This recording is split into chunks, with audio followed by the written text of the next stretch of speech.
ইরানি মিসাইলের তাণ্ডবে কাঁপছে পুরো ইসরায়েল। আতঙ্কে দেশ ছেড়ে পালাচ্ছে নাগরিকরা।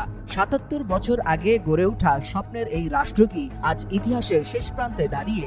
ইহুদি ধর্মীয় বিশ্বাসে আছে ইসরায়েলের মতো একটি ইহুদি রাষ্ট্র ৮০ বছরের বেশি স্থায়ী হয় না। সেই ভবিষ্যৎবাণী যেন আজ বাস্তব হয়ে উঠেছে। প্রায় ৮ দশক আগে যেভাবে সমুদ্র পথে এসেছিল, আজ ঠিক সেই পথেই পালাচ্ছে ইসরায়েলিরা। তেল আবিব, হাইফা, আশদোদ সহ বড় বড় শহরগুলো ইরানি মিসাইলের আঘাতে ধ্বংসস্তূপে পরিণত।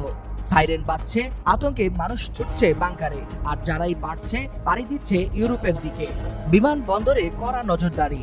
সরকার দেশ থেকে অনানুষ্ঠানিক নিষেধাজ্ঞা দিলেও সাগর পথে সাইপ্রাস, গ্রিস, ইতালি হয়ে ইউরোপের নানা প্রান্তে ছড়িয়ে পড়ছে পলায়নপর ইসরায়েলিরা।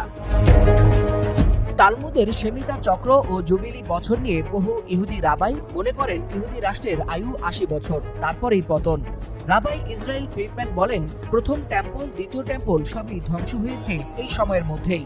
ধর্ম বিশেষজ্ঞ ইয়োনাহ কারিম বলেন, ১৯৪৮ সালে জন্ম নেয়া ইসরায়েল ২০২৮ সালে ৮০ বছরে পা দেবে। তার আগেই পরিবর্তন না এলে সামনে ভয়াবহ বিপর্যয় অপেক্ষা করছে।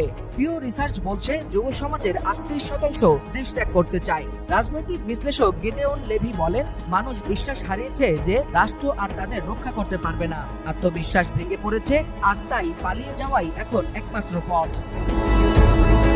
সাগর পথে যখন ইসরায়েলিরা ইউরোপে পাড়ি দিচ্ছে, তখন প্রশ্ন উঠছে, এটা কি শুধুই যুদ্ধের ভয়, নাকি সত্যি বাস্তব হয়ে উঠছে সেই বহু পুরাতন ধর্মীয় ভবিষ্যৎবাণী? ধর্ম, ইতিহাস আর বাস্তবতা মিলিয়ে আজ এক দোদুল্যমান ভবিষ্যতের মুখোমুখি ইহুদি জাতি।